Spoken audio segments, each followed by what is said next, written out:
Assalamualaikum warahmatullahi wabarakatuh. Nama saya Muhammad Arifatuddin bin Ahmad, bernombor matriks D193120001. Saya daripada kumpulan 2, subjek Bahasa Arab Qurani. Baiklah, untuk jawapan saya yang pertama, bahagian tata bahasa. Yang pertama ialah idhafah. Saya menjumpakan beberapa idhafah dalam surah Al-Kahfi, muka surat saya iaitu muka surat 295. Idhafah yang pertama saya jumpa ialah Rabbukum pada ayat ke-19 dan 16. Mudhafnya ialah Rabbu dan mudhafun ilahi dia adalah antum. Yang kedua, idhafah yang kedua ialah kahfihim pada ayat yang ke-17. Mudhaf dia ialah kahfi dan mudhafun ilahi dia ialah hum. Yang ketiga ialah Zatal Yamini pada ayat ke-17 dan ke-18. Mudhaf dia ialah Zata dan mudhafun ilahi dia ialah Al-Yamin. Seterusnya ialah Zatal Shimal pada ayat yang ke-17 dan 18. Mudhaf dia ialah Zata dan mudhafun ilahi dia ialah Shimal. Seterusnya wa kalbuhum pada ayat ke-18. Mudhaf dia ialah kalbu dan mudhafun ilahi dia ialah hum, merupakan dhamir. Seterusnya ialah wariqikum. Mudhaf dia ialah wariqi dan mudhafun ilahi dia ialah antum. Yang terakhir ialah bainahum. Mudhaf dia ialah baina dan mudhafun ilahi dia ialah hum. Seterusnya kita pergi kepada huruf jar dan isim majrur. Huruf jar wa isim majrur yang pertama ialah ilal kahfi. Huruf jar dia ialah ila, isim majrur dia ialah kahfi. Yang kedua, mir rahmatihi pada ayat yang ke-16. Huruf jar dia ialah min dan isim majrur dia ialah rahmatihi. Yang ketiga, min amrikum pada ayat yang ke-16. Huruf jar dia ialah min dan isim majrur dia ialah amrikum. Seterusnya an kahfihim pada ayat yang ke-17. Huruf jar dia ialah an dan isim majrur dia ialah kahfihim. Seterusnya fi fajwatin pada ayat yang ke-17. Huruf jar dia ialah fi, isim majrur dia ialah fajwatin. Seterusnya min ayati pada ayat yang ke-17. Huruf jar dia ialah min dan isim majrur dia ialah ayati. Yang terakhir ialah bil wasidi pada ayat yang ke-18. Huruf jar dia ialah bi dan isim majrur dia ialah al wasidi. Ada lagi, seterusnya ialah minhum pada ayat ke-18 dan 19. Huruf jar dia ialah min, isim majrur dia ialah hum. Seterusnya ilal madinati pada ayat yang ke-19. Huruf jar dia ialah ila dan isim majrur dia ialah al madinati.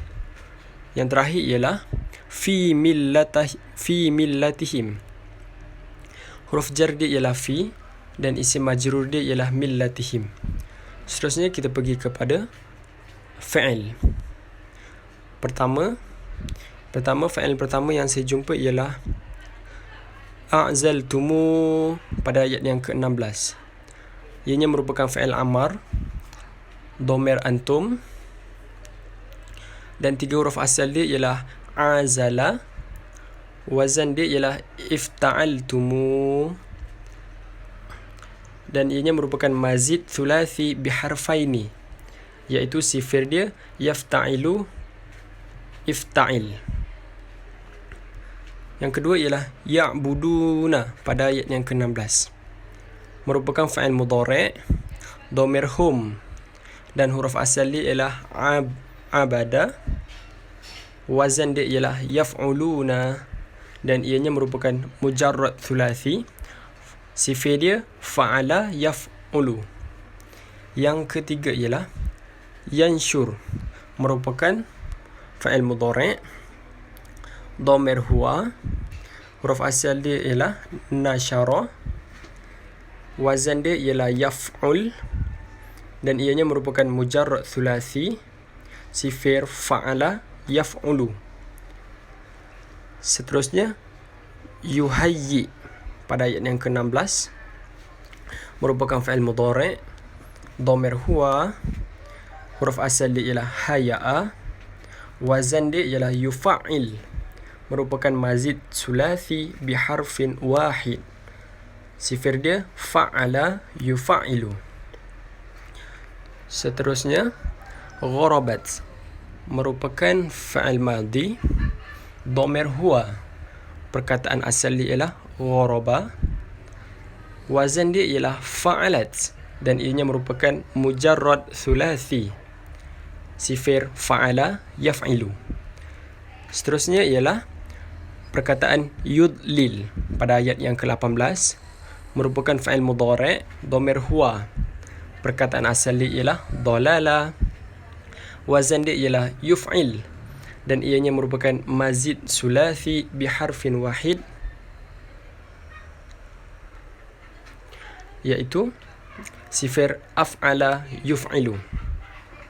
Seterusnya ialah tahsabuhum merupakan fa'il mudhari', dhamir anta, perkataan asal dia ialah hasaba, hasiba, wazan dia ialah taftahu dan ianya merupakan mujarrad thulathi, sifir dia fa'ala yaf'alu. Seterusnya ialah nuqallibuhum pada ayat yang ke-18, ianya merupakan fa'il mudhari', dhamir nahnu dan perkataan asalnya ialah qalaba, wazannya ialah nufa'ilu dan ianya merupakan mazid thulathi biharfin wahid, sifir fa'ala yufa'ilu. Seterusnya ialah ba'athnahum, ayat yang ke-19 merupakan fa'il madhi, dhamir nahnu, perkataan asal ba'atha, wazan dia fa'alna dan ianya merupakan mujarrad thulathi, sifir fa'ala yaf'alu. Seterusnya ib'athu pada ayat yang ke-16 merupakan fa'il amar, dhamir antum, perkataan asal ialah ba'atha, wazan dia ialah if'alu dan ianya merupakan mujarrad thulathi, sifir fa'ala yaf'alu if'al. Seterusnya falyanzur pada ayat yang ke-19 merupakan fa'il mudhari', dhamir huwa, perkataan asal nazara, wazan yaf'ul dan ianya merupakan mujarrad thulathi, sifir fa'ala yaf'ulu. Seterusnya yatalattaf pada ayat yang ke-19 merupakan fa'il mudhari', dhamir huwa, perkataan asal latafa, wazannya ialah yatafa'al dan ianya merupakan mazid sulathi biharfaini, sifir tafa'ala yatafa'alu. Seterusnya yang terakhir yazharu pada ayat yang ke-20 merupakan fa'il mudhari', dhamir hum, perkataan asal zahara, wazan dia ialah yaf'alu dan ianya merupakan mujarrad thulathi, sifir fa'ala yaf'alu. Seterusnya kita pergi kepada dhamair. Baiklah, pertama dhamir munfasil marfu'.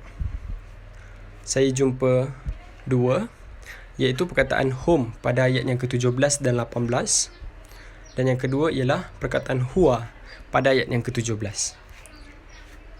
Yang kedua ialah dhamir baris muttasil fil fa'li. Yang pertama pada ayat yang ke-16 iaitu ya'buduna, merupakan dhamir huma. Yang kedua liyatasaalu, merupakan dhamir hum pada ayat yang ke-19. Seterusnya labithna pada ayat yang ke-19, dhamir nahnu. Seterusnya labithtum, dhamir antum pada ayat yang ke-19. Seterusnya fab'athu, dhamir antum pada ayat yang ke-19. Seterusnya qalu, dhamir hum pada ayat yang ke-19. Seterusnya yang terakhir Yazharu, domir hum juga pada ayat yang ke-20. Seterusnya kita pergi kepada domir baris muttasil ba'da fi'il. Yang pertama, yanshur lakum pada ayat yang ke-16, domir antum. Yang kedua, yuhayyi lakum pada ayat yang ke-16, domir antum. Dan seterusnya, taqriduhum, domir hum pada ayat yang ke-17. Seterusnya, tahsabuhum ayat yang ke-18, domir hum. Seterusnya, nuqallibuhum, domir hum pada ayat yang ke-18. Seterusnya, ba'athnahum, domir hum pada ayat yang ke-19. Falyatikum, domir antum pada ayat yang ke-19. A'tazaltumuhum pada ayat yang ke-16, domir hum. Yarjumukum, domir antum pada ayat yang ke-20. Dan yang terakhir, yu'idukum, domir antum pada ayat yang ke-20. Seterusnya kita pergi kepada domir baris muttasil ba'dal isim. Yang pertama, rabbukum, domir antum pada ayat yang ke-16 dan juga 19. Yang kedua, kahfihim, domir hum pada ayat yang ke-17. Wakalbuhum, domir hum pada ayat yang ke-18. Seterusnya, bainahum, domir hum pada ayat yang ke-19. Millatihim, domir hum pada ayat yang ke-20. Ahadakum, domir antum pada ayat yang ke-19. Dan biwariqikum, domir antum pada ayat yang ke-19. Seterusnya kita pergi kepada domir baris muttasil ba'dal huruf. Yang pertama, fihi, domir huwa pada ayat yang ke-12, pada ayat yang ke-16. Seterusnya, minhu, domir huwa pada ayat yang ke-17 dan 19. Seterusnya, tajidalahu, domir huwa pada ayat yang ke-17. Seterusnya, minhum, domir hum pada ayat yang ke-18, ada 2, dan juga ayat ke-19. Seterusnya, bikum, domir antum pada ayat yang ke-19. Seterusnya, alaikum, domir antum pada ayat yang ke-20. Seterusnya ialah domir mustatir. Yang pertama, fa'il madhi. Saya jumpa tara, domir huwa pada ayat yang ke-17. Gharabat, domir hiya pada ayat yang ke-17. Dan qala, domir huwa pada ayat yang ke-19. Seterusnya, fa'il mudhari'. Yudlil, domir huwa pada ayat yang ke-17. Falyanzur, domir huwa pada ayat yang ke-19. Yatalattaf, domir huwa pada ayat yang ke-19. Dan yush'iranna, domir huwa pada ayat yang ke-19. Bagi muka surat 295, saya tidak menjumpakan apa-apa domir mustatir daripada fa'il amar. Seterusnya kita pergi kepada bahagian yang kedua, iaitu kefahaman ayat. 10 perkataan berserta maknanya dalam bahasa Melayu yang saya dapat yang berkaitan dengan tema yang diberikan. Yang pertama, kalimah ya'buduna illallah, bertemakan golongan makhluk yang jahat, bermaksud orang yang menyembah selain Allah. Kata dasar dia ialah abada, yang bermaksud sembah. Seterusnya, al-muhtadi, tema tentang golongan makhluk yang baik, maksud orang yang mendapat petunjuk. Kata dasar dia ialah hadaya, iaitu bimbingan. Seterusnya ialah yudlil, bertemakan azab Allah, yang bermaksud orang yang disesatkan. Kata dasar dia ialah dalal, iaitu sesat. Seterusnya ialah a'lamu, bertemakan sifat Allah, yang bermaksud maha mengetahui. Kata dasar dia ialah alama, yang bermaksud mengetahui. Seterusnya, ab'athu, yang bertemakan kata perintah, yang bermaksud hantarlah. Kata dasar dia ialah ba'atha, yang bermaksud hantar. Seterusnya, la yush'iranna, tema tentang kata larangan, bermaksud jangan menceritakan. Kata dasar ialah sya'ara, yakni puisi. Seterusnya ialah falyanzur, bertemakan kata perintah, bermaksud hendaklah melihat. Berdasar daripada perkataan nazara, yakni pertimbangan. Seterusnya yarjumu, yang bertemakan tentang azab Allah, bermaksud merejam. Kata dasar dia ialah nazara, yang bermaksud pertimbangan. Seterusnya ialah yarjumu, bertemakan azab Allah, yang bermaksud merejam. Kata dasar dia ialah rajama, yang bermaksud rejam. Seterusnya yang ke-9 ialah yu'idu, bermaksud bertemakan azab Allah, yang bermaksud memaksa kembali. Perkataan asal dia ialah ada, yakni kembali. Yang terakhir ialah lan tuflihu, bertemakan kata larangan, bermaksud tidak akan beruntung. Kata asal dia ialah falaha, yang bermaksud untung. Sekian daripada saya. Wabillahi taufiq wal hidayah. Wassalamualaikum warahmatullahi wabarakatuh.